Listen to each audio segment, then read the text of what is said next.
This podcast is sponsored by Active Skin Repair, a skin health company helping people heal with natural, non-toxic, medical-grade ingredients.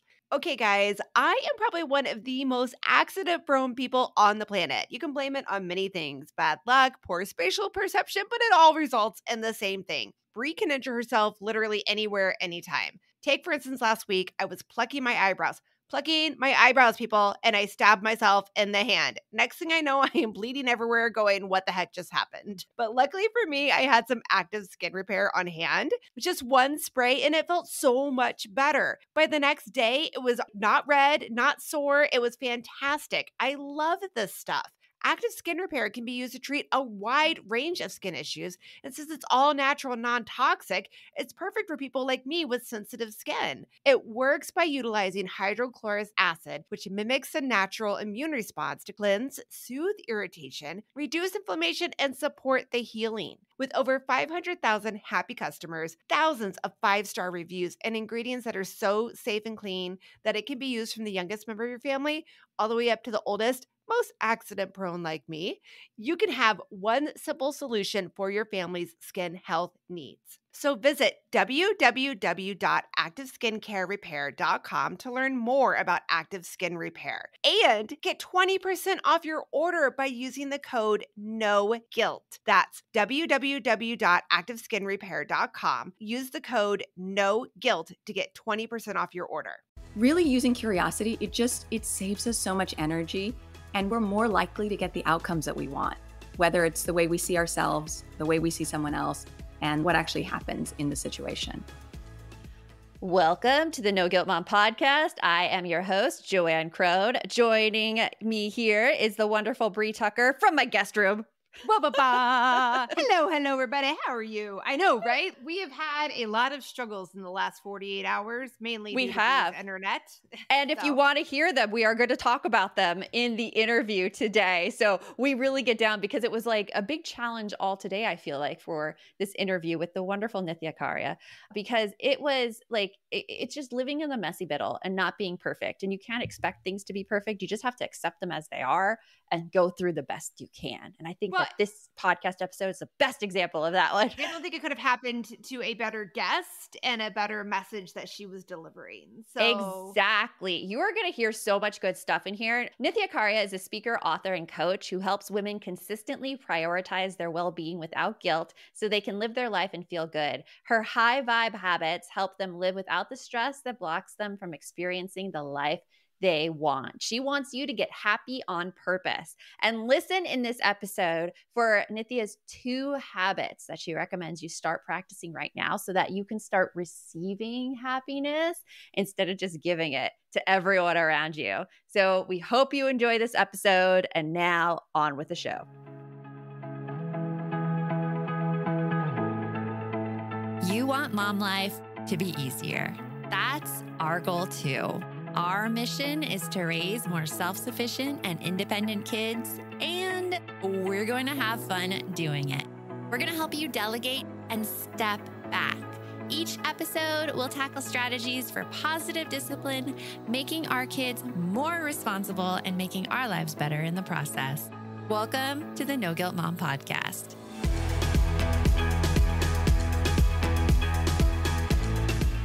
Oh, okay. We're going to, Nithya, welcome. Good morning. Good morning. Good morning. Good morning. Nithya. Now I'm going to be laughing so hard, Nithya. I think we need to start this podcast episode to just let people know how they can live in this messy middle and how nothing is perfect, because I think we proved that nothing is perfect this morning. What was the struggle you just had to go through? I have been updating apparently my computer, which is way too old and has now taken like 18 minutes for us just to be able to see each other. We've been there though. We've been there on that end too. Trust me. That's what Joanne had that with her computer, plus the fact that her computer loved to miraculously just be like, nope, I'm turning off now. I'm turning off. Yeah. Remember? That was a faulty cable I found. There's always a reason with technology, always. But dealing with the messiness and trying to go through it until you find that reason is so frustrating, which Bree's going through it right now, which is why she's in my guest room currently Yeah. recording. I'm over at Joanne's. Thank goodness for portable mics and laptops. It makes this work because otherwise it's going to be interesting. Exactly. But Nithya, I think it's so important to talk about like mistakes in the messy middle, because you have been in our past 2 summits and you talk all about happiness and finding that happiness, particularly as a mom. And I know that you've had such a fascinating career and life that I know. So before you got into this area, you were a fashion designer, right? I was / still am, Joanne. Yeah, it's a second business that I have actually. What do you design? Yeah, right now I have a business partner and we're actually launching something in the medical field, but that's fashion based. So that sounds very interesting. Yeah. I'm intrigued. We're excited about it, but it's still in the developmental phase. So we're not really. Or you can say talking it's about coming. it. Yeah. You can say it's coming. You're saying it's coming, though. You're like, it's coming, Joanne, I can't answer any more questions about it. Wink, wink. Okay, yeah, gotcha. Exactly. You got me. Yep.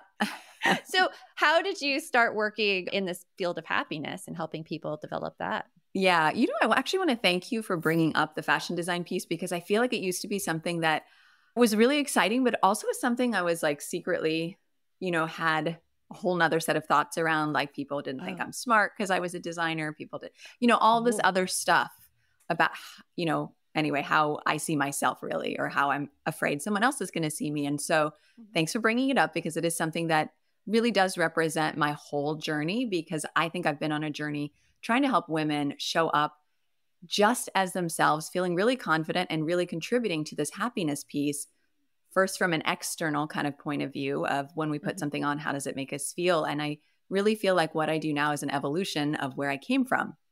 And now I really get to work on the internal components of how do we get to offer ourselves this thing?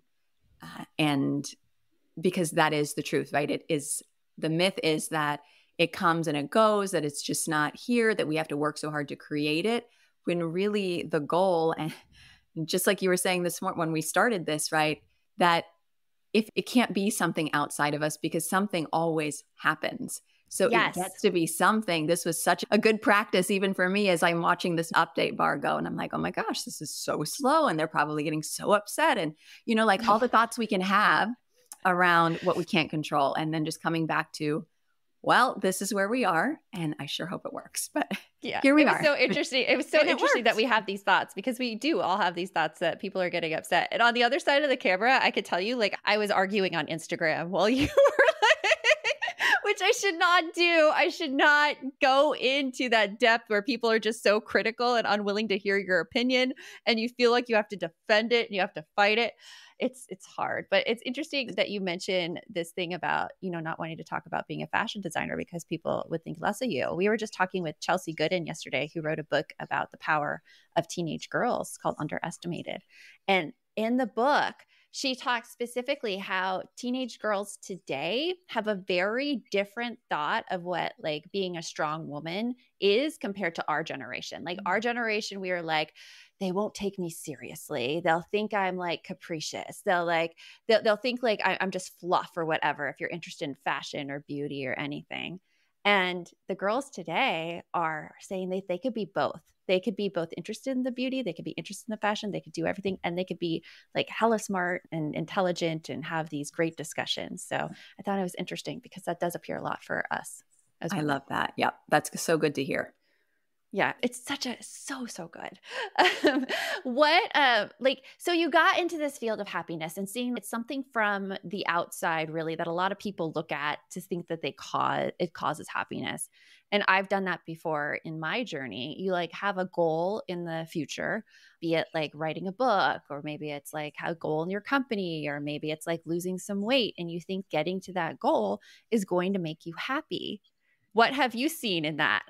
Yeah, I lived that, Joanne. I lived that, the checking the boxes and the belief that, it was going to be like this byproduct, but an obvious byproduct of making all of the other right decisions and getting good grades, making sure people like me, doing all the things, living in a certain place, having my kids go to a certain school, all of the things. When it took me I feel like something always big has to happen to really shake us out of this, this kind of really well-grooved path that we're in. And we're in it so deep that we feel like this has to work, or I have just spent my whole life doing what? Like, it's just so frustrating, right? And irritating. And you want it to be true, this dream that you have in your head.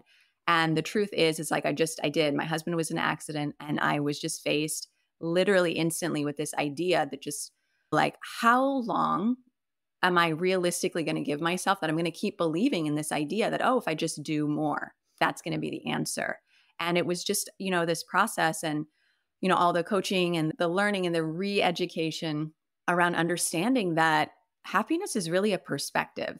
And it's something that we offer ourselves.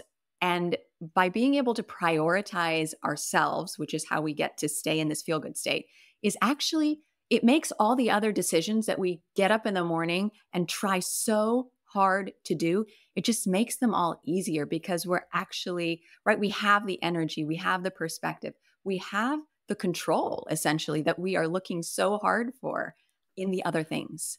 I want to hear a little bit more about your thought process during that time when your husband was in the accident. You let go of this idea that if you just do more. So what were you trying to do more of then? And how did that change? Yeah, I was flooded. It was like the thing. I feel like as a driven woman, right? As somebody, it was what I knew how to do. That is how I solved all of my problems. It's I'll just work harder. Oh, I'll do more. I brewed fresh herbs for him for the inflammation. He was hit by a car and his leg was run over and he's made a full recovery. But I was just like, I'm doing this naturally. We're going to try to avoid this. We're going to do it. I'm going to take my kids to school. All the meals are still going to be home cooked. I'm not going to ask for help. I didn't even tell my best friend. Like nobody in my mom knew. And it was just like something that I just was holding on to control so tightly of everything that I could do. But what I found was it was just like a bit like Scrooge. You know how he has the ghost of Christmas future that comes to visit him. And what I saw, it was like an out of body experience over these like couple of months of just watching myself, just what felt like literally fade away. And I was like, this is what's going to happen to me. It was like this scary aha of this could take 40 years to fully manifest, but I can see this happening right now, like in front of me, this feeling of like, I am nothing. My life feels like nothing but a to-do list. I was giving so much. It was actually really hard to love my husband in that moment because I was like doing the dishes and doing, okay, feed him and he couldn't move, right? So it was like he'd eat and then the dish would be sitting right there on the coffee table. And I think for any of us who do like domestic work, right, in any way, shape or form, it's frustrating. And you're like, but I just left and I've been commuting for 3 hours back and forth, taking kids to preschool and then to first grade and drop-offs and pickups and groceries and all of the stuff that we do daily, right? It was just like on this hyper fast forward. And I just felt, what was the point? Because I love my husband. I want to be a mother and a family. And none of it was bringing me joy. It was just this, like everything I looked at was like, I have to do something. Right. And it's just, to-do list. It wasn't who I was. And I knew that, right? I'm a joyful person. I'm a really positive, upbeat person. And I love loving people. Like it's really something that I enjoy. And that was the thing. There was just zero joy left in all of it. Yeah. And I think that a lot of people can identify with feeling their life is one big to-do list and just things that they have to get through. And if they get through all the things, then that's the thing that's going to bring them joy. What was the twist? What were the first actions that you took to get you out of that place of seeing it as a complete to-do list and then moving into joy? And I want to hold that question because we're going to hear about it right after this break. Hey all, it is Joanne. And Bree here. And we want to tell you about a podcast that you should check out. It's called Understood Explains. This season of the show is hosted by teacher and special education expert Juliana Urturbe, and it's all about how to navigate individual education plans, also known as IEPs. And in this latest season of Understood Explains, it covers topics like how to tell if your child needs an IEP, and it busts common myths about special education. We actually just listened to the episode, IEPs, Does My Child Need an IEP? And here is what we loved about it. I loved that it was so digestible. Like, it was such a short episode, and all of the topics, which could be really confusing to parents, were easily explained. And I loved how they gave great concrete examples because you know how much I love me a good example. They explained what kind of services and supports you could actually see on a child's IEP or individual education plan. And they explained those acronyms. That nothing drives me more crazy than when there's acronyms and I don't get it. I don't know what it stands for. They took the time to explain everything in so much detail and to cover concerns that a lot of families have about special ed services. To listen to Understood Explains, search for Understood Explains in your podcast app. That's Understood Explains, or just click on the link in our show notes. Shout out to Claritin for supporting this episode and providing us with samples. Okay, guys, this is Bree, and I have been an allergy sufferer for my entire adult life. I joke that no one has as much of a love-hate relationship with spring flowers and blossoms as I do. I absolutely love those orange blossoms here in Arizona. The smell is amazing. And yet, almost instantly, I could feel my sinuses closing up, my eyes start to water and itch, and my throat is itchy. It's like nonstop. Allergies just suck. And when my nose is plugged up, I can't do anything. I get awful headaches. I'm exhausted. It's hard to do much when you can't really breathe, people. And recording podcasts become pretty much impossible. I spend half of my time clearing my throat like I'm doing right now and muting my mic so that I can cough through my congestion. It's ridiculous. So thank God for Claritin D. This has been my go-to since pretty much forever. I've actually tried different allergy meds on the market, and Claritin D is the only one that has ever worked for me. True story. I take one pill every morning when I get up, and then I can handle whatever Mother Nature likes to dish out during the day. Fast and powerful relief is just a quick trip away. Find Claritin D at the pharmacy counter. Ask for Claritin D at your local pharmacy counter. Guys, you don't even need a prescription. Go to Claritin.com right now for a discount so you can live Claritin clear. Use as directed. So, Nithya, you were telling us about this time in your life where you were taking care of your husband after he was in an accident and your life was just one big to-do list. So I want to know, like, what were the first steps you took to get out of this feeling like you just have all these things to do to moving more towards happiness and joy? Yeah, I think, Joanna, it was really starting to ask the questions, right? The things that I didn't want to ask before. Like, I didn't want to give myself the permission, right? I didn't feel like it was okay. And to even say, like, what's really, like, one, there's a problem, right? Like, I just had to admit that this wasn't working. Like, I wasn't happy. And I had to get over the fact that how could you not be grateful for everything you have and for the outcome, right? He's safe. He's going to be okay, we know, in the end. And realizing that gratefulness couldn't be my ceiling. Like, it was just this growing sense, really, by stepping back and just saying, okay, what if it could be different? Just what if? What if I just said, I don't know what it looks like, but there's got to be another way. And just starting to ask myself that question just made me hear so many of my thoughts. And I did certifications. I went through coaching and did all sorts of stuff and dabbled in neuroscience and, neuroplasticity and health coaching, and just really started to see the common thread here about not just, the connection between my body was telling me all the time. What I realized was for the 30 some years, even before that accident happened. Ooh, what was your body telling you? I want to hear like those signs. Right. I mean, I had suffered from what I realized was anxiety, but because I was a high performer, in my mind, I didn't connect that as an issue because I thought, well, anxious people aren't functioning the same way in society, right? Like they can't do things or they don't do things. It was such a naive way to really look at it, but I don't think it was something that was really talked about a lot. I don't think that much at all really in the 90s, right? No. And so when I became, as I came into my own as a woman and, building a life of my own, I just felt like, oh, this is just a part of me that says I'm not as confident as other people. And this just isn't for me. So I get to show up and pretend like I'm somebody else and say like, I'm going to keep trying to be like her. And again, using the same muscles, those same habits of, okay, I can work hard. I can try to look like this. I can try to do it like this. I can try to be like this. And realizing again, with all of the stuff like the reevaluation, the questioning, the coaching certifications, all that stuff really helped me to see that, wait a second, like it's not the same muscle. They're different habits. I actually have to learn how to do something different, not more of the same, which is where we learn, right? Like that it's not doing more that's going to solve it.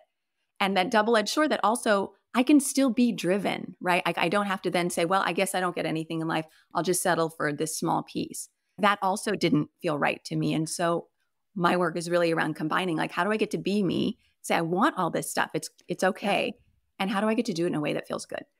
It's so interesting too when you mention anxiety and high performers. Like I too, like I knew I got worried, I knew I got anxious, but I didn't realize how incredibly bad it was. And just sharing stories like this really helps people. My cue that I'm like, I think I need to get treatment for this is it was just a simple Instagram reel. I was like following Jamila Jamil, who was on The Good Place. And she put her like backstage thing of she was on a talk show and she came around the wrong side of the couch on the talk show. So she just crawled over the back of the couch and plopped down. And she's like, and here's what anti-anxiety meds do. And I'm like, yeah, like someone else is there. She is very, very high achieving. And here she is just having the ability to be silly and funny in front of a really large audience of people. And that cued me into being like, hey, like there is a different way to experience joy here. There is something that's holding me back in particular. And that's when I got diagnosed and I scored like 19 out of 20 on the anxiety scale. Wow. Like you don't even know how bad you may be. And I see in your story too, you don't even know how bad it is until you get evaluated and you get help for it.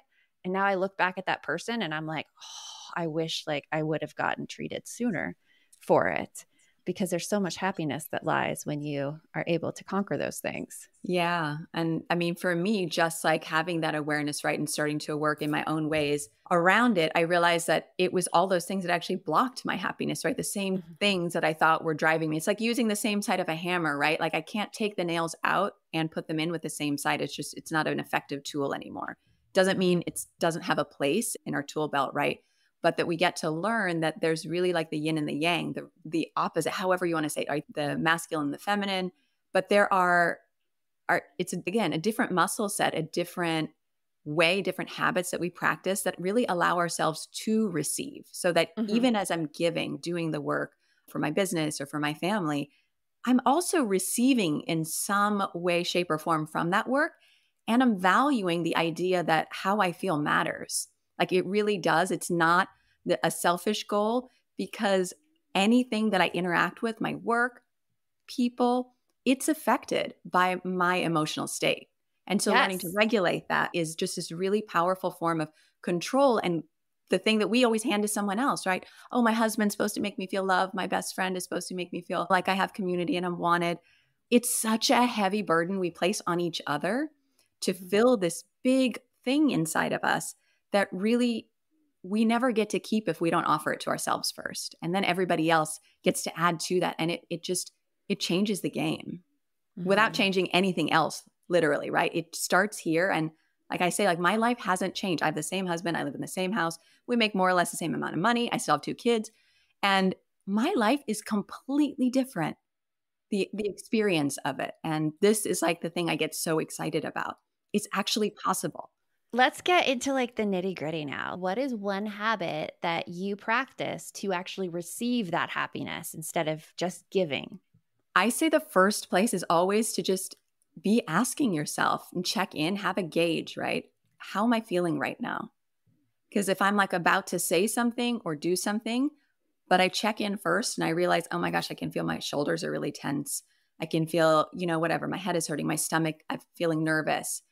Whatever it is, it's giving me a signal that I'm probably not in a good place to make that next best decision. And if I do that, right, if I just react, I inevitably tip off that cycle that we're all so used to, right? Oh, now I feel bad about this. Oh, I should have done that. Now, and it boils back down to this whole idea that this I am belief. Oh, I'm just someone who's not patient. Oh, I'm not someone who's a good mom. I'm not someone who can have a business, that's big because I get overwhelmed. The thoughts that we have keep boiling down to our identity in the end. And so if I keep my compass set, my North Star is really, I get to feel good because this is how I am productive and loving and patient and all of the things that I want to be, have the energy then I get to ask myself, how do I feel right now? Because it is the most important question, because it changes how I'm showing up and the decisions I'm making. That it's such a good thing because I haven't been feeling well for the past few days, and I told my husband, I'm like, is it okay if I just go down to rest? And he's like, yeah, it's okay if you go down to rest. And I'm like, but I feel like I should be exercising or something. Like and I described it as I feel like I'm gaslighting myself that I actually am not sick, but I'm pretending that I'm sick and I should really muscle up and get through it. And I don't think, and Bree's giving me a weird look, but I don't think that my thought process is that uncommon for other, like maybe not being sick, but maybe it's like staying in a situation with your kids where you feel like you're going to blow up and you're like gaslighting yourself that you're not a patient person or you're not like all of that. Okay. Yeah. No, my little was the whole like making yourself think that you're sick, but you're not. That was where I was like, wait, I'm not following. But yeah, I've been in those places where your stomach is like, this is just wrong. This is not where I'm supposed to be. Mm-hmm. Yeah. And I love that you brought that up, because I think this is so true, right? It seems like an emotional peak, right? We hit this top point that we're like, I explode. I can't take it. I do the thing, I say the thing, or I don't do the thing or say the thing, right? And we beat ourselves up for what happens at that peak. But what happens on the inside is actually, it's like you're at a trough, right? That's a nadir. That's your absolute emotional low where you are so depleted that you couldn't possibly, and we can't change those moments in those moments. We change them by what happens in between the moments. And this is why asking ourselves, and also to your point, this is why I teach it as habits, because we have to stay flexible in our thinking, because we're human and what we need changes daily, hourly. So if I create such a rigid plan, I will always end up cutting myself down, because at some point I'm not going to be able to necessarily hit that high bar that I've set. And if I'm not considering, wait a second, like you said, right? I just had family in town last weekend and I'm feeling a little depleted. Like I didn't get the alone time I needed and now the house is a mess. And if I think I'm going to be able to perform at the same without taking into consideration, again, I'm not in the place where I am, where I wanted to be last week, and I checked all those boxes last week. I did it last week, so I should be able to do it this week. Oh yeah, I do that a lot. Yes. Yeah, those shoulds will get you every time. Get you. Nithya, I want to hear another habit you have for receiving happiness right after this break. If you've been with us for a while, you've heard me talk about my dog, Max. He's more than just my pet. He is my little lifesaver. Max joined us unexpectedly 9 years ago, and since he trotted his little furry butt into our family's life, he has been my constant companion. He's been with me through my divorce, my remarriage, our 3 different homes that we've been living in, the times where I've been too sick and could not get out of bed. He stayed by my side. And then there were the times when we were having so much fun and laughing so hard that his zoomies started and seemed to go on literally forever. I honestly don't know what I would do without him. He is my best furry friend. And if you are getting a new pet soon, that means that you need to be thinking about all the things you need to get for them, like food, toys, a bed. And something else you may not be thinking about is pet insurance. That is why you should check out ASPCA Pet Health Insurance. The ASPCA Pet Health Insurance Program offers customizable accident and illness plans, making it easier for pet parents like you to help your pet get the care that they may need. They allow you to customize your plan, helping ensure that your pet's plan is as unique as they are. The ASPCA Pet Health Insurance Program has been around for over 18 years, and they have helped more than 600,000 pets during that time, because vet bills can really add up, especially when you're least expecting it. It's simple. Just go use their app to submit a claim and you'll receive your reimbursement for eligible vet bills directly into your bank account. To explore coverage, visit aspcapetinsurance.com/no-guilt. That's aspcapetinsurance.com/no-guilt. Again, that's aspcapetinsurance.com/no-guilt. This is a paid advertisement. Insurance is underwritten by either Independence American Insurance Company or United States Fire Insurance Company and produced by PTZ Insurance Agency Limited. The ASPCA is not an insurer and is not engaged in the business of insurance. When it comes to raising kids, there's so much to consider. Things like, what do we feed them? When do we feed them? How do they sleep? What does it look like to raise kind kids? How does their nervous system work? How do I keep myself calm? What are my triggers? There's so much that comes into play, and We are distilling all of that information for you at Voices of Your Village podcast, where we bring experts in the field of early childhood and education and psychology and across the board so that you don't have to comb the internet for information. You get to show up and hang out and have shame-free, judgment-free conversations and insights into what it looks like to raise kind, empathetic, emotionally intelligent humans. I'm Alyssa Blask Campbell. I have a master's degree in early childhood education. I'm a mom of 2, and I am walking this journey right alongside you doing this work. Come hang out with me at Voices of Your Village, and we can dive into real conversations with actionable tips. So Nithya, you gave us a really great habit to practice of checking in with yourself, seeing how we feel, to be able to receive this happiness instead of just give it as moms. What is another habit that we could put into practice? Okay, my next favorite one, Joanne, is practicing curiosity. Instead of looking at ourselves, at our life, our partner, wherever we are right now, instead of using judgment and like comparison, to really reflect with genuine curiosity. And it's really, we're human, we create meaning, that's what we do in our brains. But when we can try to just step back a second, we regain a sense of control, the empowered feeling that we want to make those decisions. Because instead of being like, oh my gosh, how could I have just done that? Or I can't believe you just said that to me, Joanne. Instead, when I'm curious, I don't take things so personally. And again, there's nothing wrong with being a sensitive person, an empath, all of the things. I am a really sensitive person.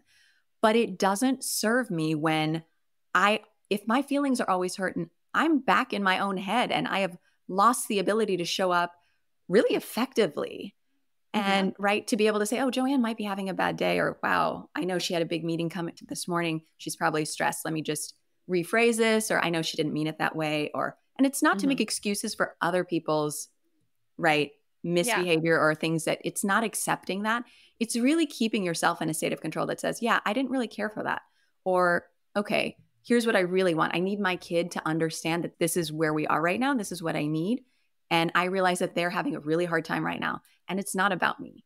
Or, gosh, this work project, it totally bombed. Or my computer wasn't up to date today.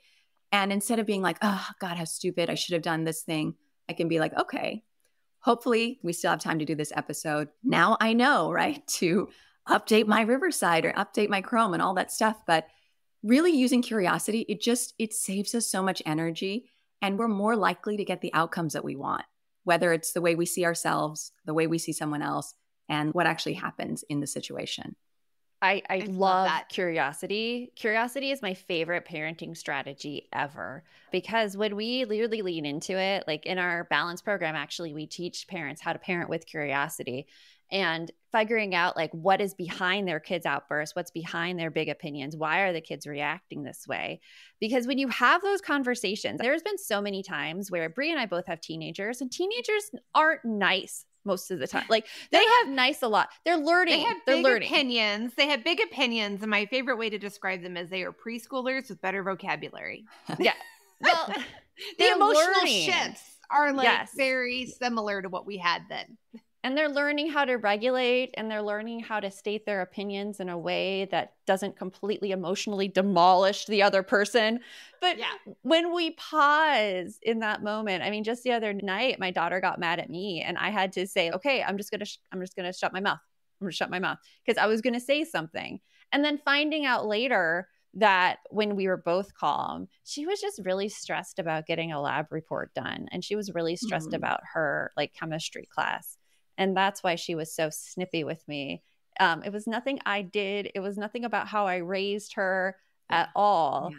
And that curiosity helps so much. It really does. It just takes the edge off. And again, with happiness, like I say, being an internal condition, it's really just, so I'm going to share this story. I had a really rough day the other day, and I took my pause by just telling my kids, I'm really frustrated. I think I need to step away so I don't say something or do anything. So I went upstairs. I actually took a shower, and I got out of the shower. And when I looked at the mirror, it was all fogged up. But in the mirror, there was a message from my son and said, I love you. That's what he calls me, Mom. And I thought, this is it, right? This is the condition. these things exist around us, but if we're not in that state to create the condition to see it all around us, right? The foggy mirror, the love, the hugs, the love, the kind things, the gifts in our life, right? Really exercising gratefulness in this healthy way, not as a ceiling, but as like a place, a springboard, really something we get to grow from. This is why we get to do it. This is why we need it, because happiness it's everywhere and it's in the life that we've created. It's just, again, we have to put ourselves in the place to be able to see it. Absolutely. I think that's a mic like drop just right a mic there. drop moment. Yeah, exactly. Bree and I were thinking the exact same thing. Yeah. Nithya, what's coming up for you that you're excited about? Guys, I'm super excited about being able to, with my book coming out, really taking that and creating community through a group coaching program that I'm launching very soon. And I'm so excited because it's more accessible, but also just for the biggest piece is, as you two definitely know, there's so much power in community and in finding each other and growing with each other, learning with each other and from each other. And it's just a compounding learning effect because it meets so many of our needs, right? It's I offer the strategy, the community is able to offer support alongside me. And it's just a feeling of not being alone, because I think this is one thing, like just as in the beginning, right? Sharing our stories. There's so much more commonality in the things we think we have to kind of, those skeletons in our closet. It's just, we all have them and they're pretty much all the same skeletons, right? It's just, they are. It feels so big and scary to admit it. Feels so hard to change direction if you've been living your life this way, but none of it's been a waste, right? And this is the thing. It's just, we get to transform it. There's nothing wrong with you. It's really this idea of how do we, you're the solution. You're not the problem. Just creating a space and a community to get to walk women through this and to do it together. You're the solution. You're not the problem. It has been so wonderful, Nithya. And take note of the 2 habits that Nithya told you about. Check in with yourself, get curious. And Nithya, we'll talk to you real soon. Thank you guys so much for having me. How are you feeling over there, Bree? I noticed you were hunched over during the interview with your less than ideal recording situations. It's okay. Well, all right. Out of the options we have today, this is not the worst. This is the best option, I think. So yeah, my back, the older I'm getting, the more I'm like, oh, my back. Oh my gosh. Everything just snap, crackle, pops all the time. What's that song? It's my back. Do you know what I'm talking about? I don't know. No, I don't know either. Okay. But yeah, so yeah, in order to make this work, the chair we have, and I'm like, seriously, I should take a picture and we'll share it on Instagram later, like how I had to have this set up so that I could record the episode. But yeah, I'm leaning forward just so that I can be a little closer to my mic, because otherwise I'm like way back here and I sound pretty different, I think. Yep. There's an echo. I hear it. Versus being up here. Yeah. I wonder if everyone listening to this podcast, like Bree and I are very attuned to sounds in the podcast, but listening to the podcast, can you hear when we are echoing or when the sound's not as good quality? Let me know on Instagram. Go DM me at noguiltmom.com and let me know, because sometimes I think 5 minutes and 25 seconds in. Yeah. Like sometimes I feel like it's like we get very sensitive about it, and it may not be something that everybody else notices, even though I will notice it in every single podcast. But that could be because I'm very sensitive about it. Well, because it's our work. It's our work. And you already know that because I complain to you every time. I'm like, that went down. You went out. I came in. It just, And the funny thing is, like, I do not know very much about sound editing, but I know enough to know that didn't sound right. I know that much. But you know what? We're the solution. So, yes. If there is one thing that I loved, I loved everything about Nithya. And for people that have been with No Guilt Mom, you know her because she was in our Mom Ignited Summit. She was in our most recent Happy Mom Summit. She's fantastic. I love her ability to help you sort of shift that lens and see that happiness isn't something external, that you can actually shift it and practice it every day. But my biggest mic drop, and we said it in the episode, was the whole, you are the solution. You're not the problem. Yeah. Because I think so often, right, with that mom guilt in us, we constantly think we're the problem. It's me. So that's exactly what I think. We were just having a conversation the other day where you're like, I just don't want you to think that it's this. I want you to see it's that and that and that. Like, that night when I wasn't really down on myself, but I was like, I have control over the situation, and it was a business situation. But that is exactly like how I see it. I don't see it as like a problem-based thing. I see it as I'm the solution to it. And so when she said that, I'm like, yes, that is what I've been trying to say all along. You're not the problem. You're the solution. And it's a much easier way to take action from that. So yeah, so I think that was just like the solution, not the problem, the mom guilt. Like we struggle with this every day, and just keep reminding yourself of that. You are the solution. You are so not the problem. It's very true. Okay. Remember, the best mom's a happy mom. Take care of you. I'll talk to you later. Thanks for stopping by.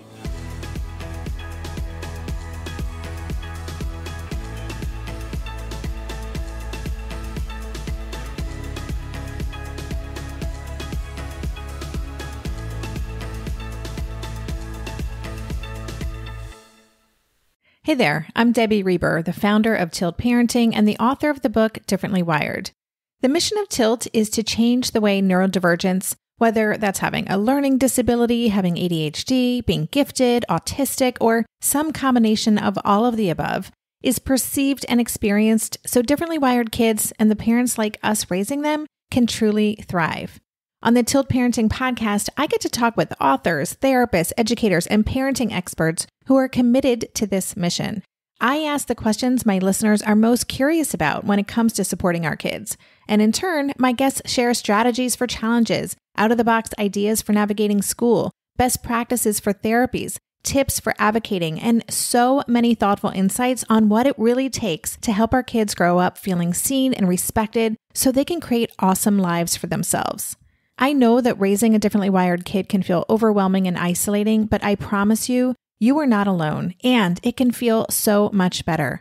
If you're on this parenting journey, come listen to Tilt Parenting. Together, we can shift this paradigm and show up for our exceptional kids with hope, possibility, and joy.